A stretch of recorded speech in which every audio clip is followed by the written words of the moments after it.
പ്രിയമുള്ളവരെ, വചനജ്വാല 964 ദിനത്തിലേക്ക് പ്രവേശിക്കുന്ന ഇന്ന് ഏപ്രിൽ 21 ഞായറാഴ്ച എല്ലാവർക്കും സുന്ദരമായ ഒരു സുപ്രഭാതം ആശംസിക്കുന്നു. ഇന്ന് നമ്മൾ ദൈവത്തിന്റെ ദിവസം പരിശുദ്ധമായി ആചരിക്കുന്ന ഈ പൊൻസുദിനത്തിൽ പാവറട്ടി വിശുദ്ധ യൗസേപ്പ് പിതാവിന്റെ തീർത്ഥകേന്ദ്രത്തിലെ പ്രധാന തിരുനാൾ ആഘോഷിക്കുന്ന ദിവസമാണ്. തിരുനാൾ തിരുക്കർമ്മങ്ങളിൽ പങ്കെടുത്ത് വിശുദ്ധ യൗസേപ്പ് പിതാവിന്റെ മധ്യസ്ഥം നമുക്ക് പ്രത്യേകമായി യാചിക്കാം. ആഗോള കത്തോലിക്ക സഭയിൽ ഇന്ന് മെത്രാനും വേദപാരംഗതനുമായ വിശുദ്ധ ആൻസലത്തെ അനുസ്മരിക്കുന്നു. ഇറ്റലിയിലെ അവോസ്ത എന്ന പ്രദേശത്ത് ലൊംബാർഡ് രാജകുടുംബത്തിലാണ് അദ്ദേഹം ജനിച്ചത്. മാതാവായ എർമൻബെർഗ അതീവ ഭക്തയായിരുന്നു. അമ്മയുടെ മരണശേഷം പിതാവിന്റെ പെരുമാറ്റം അക്രമാസക്തമായി. 15-ാം വയസ്സിൽ സന്യാസം സ്വീകരിക്കാൻ തയ്യാറായെങ്കിലും പിതാവിന്റെ എതിർപ്പ് മൂലം സാധിച്ചില്ല. തന്നിമിത്തം 12 കൊല്ലം മതകാര്യങ്ങളിൽ അശ്രദ്ധനായി ചെലവഴിച്ചു. തുടർന്ന് ഇംഗ്ലണ്ടിൽ പോയി ഒരു ആശ്രമത്തിൽ ചേർന്നു.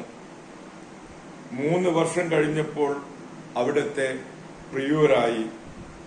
15 വർഷം കൂടി കഴിഞ്ഞപ്പോൾ ആബട്ടുമായി സ്ഥാനമേറ്റു. അക്കാലത്ത് ദൈവം എന്തിന് മനുഷ്യനായി എന്ന ഗ്രന്ഥം അദ്ദേഹം എഴുതിയിട്ടുണ്ട്. 60-ാം വയസ്സിൽ കാന്റർബറി ആർച്ച് ബിഷപ്പായി സ്ഥാനമേറ്റു. അന്നത്തെ രാജാവ് വില്യം റൂഫസ് തിരുസഭയുടെ സ്വത്ത് കൊള്ളയടിക്കുകയായിരുന്നു.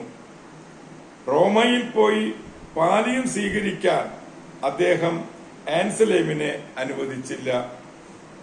ആൻസലം സ്വയം നാടുവിട്ടുപോയി പാലിയം സ്വീകരിച്ച് വിപ്രവാസത്തിൽ കഴിഞ്ഞു. ഏതാനും വർഷം കഴിഞ്ഞ് റൂഫസ് രാജാവ്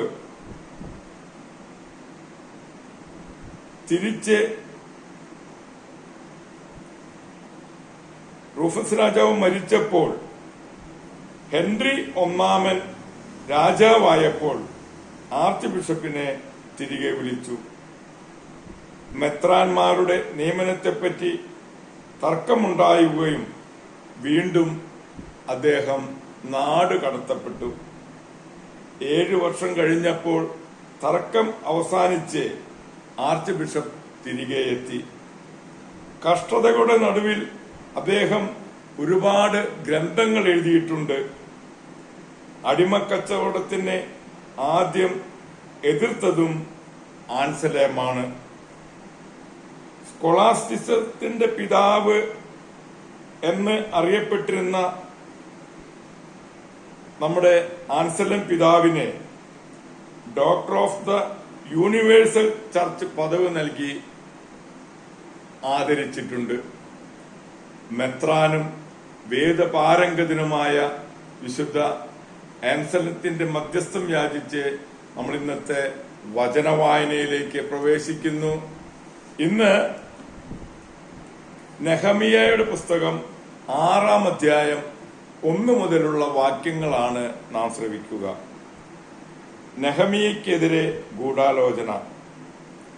ഞാൻ കതക് കൊളുത്തിയിട്ടില്ലെങ്കിലും മതിൽ പണിത് വിടവുകൾ അടച്ചു എന്ന് സൻബല്ലാത്തും തോബിയാസും അറേബ്യനായ ഗഷേമും മറ്റ് ശത്രുക്കളും അറിഞ്ഞു. സൻബല്ലാത്തും ഗഷേമും എനിക്ക് സന്ദേശം അയച്ചു, വരുക, ഓനാ സമതലത്തിൽ ഏതെങ്കിലും ഗ്രാമത്തിൽ വെച്ച് നമുക്കൊരു കൂടിക്കാഴ്ച നടത്താം. എന്നെ ഉപദ്രവിക്കുകയായിരുന്നു അവരുടെ ലക്ഷ്യം. ഞാൻ ദൂതന്മാരെ അയച്ച് അവരോട് പറഞ്ഞു, ഞാനൊരു വലിയ കാര്യം ചെയ്യുകയാണ്. എനിക്ക് വരുക സാധ്യമല്ല. ഞാൻ ഇറങ്ങി വന്ന് പണിക്ക് മുടക്കം വരുത്തുന്നതെന്തിന്? അവർ 4 പ്രാവശ്യം ഈ സന്ദേശം അയക്കുകയും ഞാൻ ഇതേ ഉത്തരം നൽകുകയും ചെയ്തു. 5-ാം പ്രാവശ്യവും സൻബല്ലാത്ത് ഭൃത്യനെ തുറന്ന കത്തുമായി അയച്ചു. അതിൽ ഇങ്ങനെ എഴുതിയിരുന്നു: നീയും യഹൂദന്മാരും എതിർക്കാൻ ഉദ്ദേശിച്ചാണ് മതിൽ പണിയുന്നതെന്നും നീ അവരുടെ രാജാവാകാൻ ഉദ്ദേശിക്കുന്നുവെന്നും ജനതയുടെ ഇടയിൽ കേൾവിയുണ്ട്. ഗഷേമും അത് തന്നെ പറയുന്നു. യൂദായിൽ ഒരു രാജാവുണ്ടായിരിക്കുന്നുവെന്ന് നിന്നെക്കുറിച്ച് ജെറൂസലേം വിളംബരം ചെയ്യുന്നതിന് നീ പ്രവാചകന്മാരെ നിയോഗിച്ചിരിക്കുന്നു എന്നും കേൾക്കുന്നു. ഇവയെല്ലാം രാജസന്നിധിയിൽ അറിയിക്കും. അതിനാൽ വരുക, നമുക്കൊരു കൂടിയാലോചന നടത്താം. ഞാൻ അവന് മറുപടി നൽകി, നീ പറയുന്നതൊന്നും നടന്നിട്ടില്ല. എല്ലാം നിന്റെ സങ്കല്പമാണ്. ജോലി ചെയ്യാനാവാത്ത വിധം ഞങ്ങളുടെ കരങ്ങൾ തകർന്നു പോകും എന്ന് കരുതി അവർ ഞങ്ങളെ ഭയപ്പെടുത്താൻ ഉദ്യമിച്ചു. ദൈവമേ, അവിടുന്ന് ഇപ്പോൾ എന്റെ കരങ്ങൾ ശക്തിപ്പെടുത്തണമേ. ദൈവത്തിന്റെ തിരുവചനമാണ് നാം ശ്രവിച്ചത്. എല്ലാവർക്കും ഒരിക്കൽ കൂടി പാവറട്ടി വിശുദ്ധ യൗസേപ്പിതാവിന്റെ തിരുനാളിന്റെ മംഗളങ്ങൾ നേരുന്നു.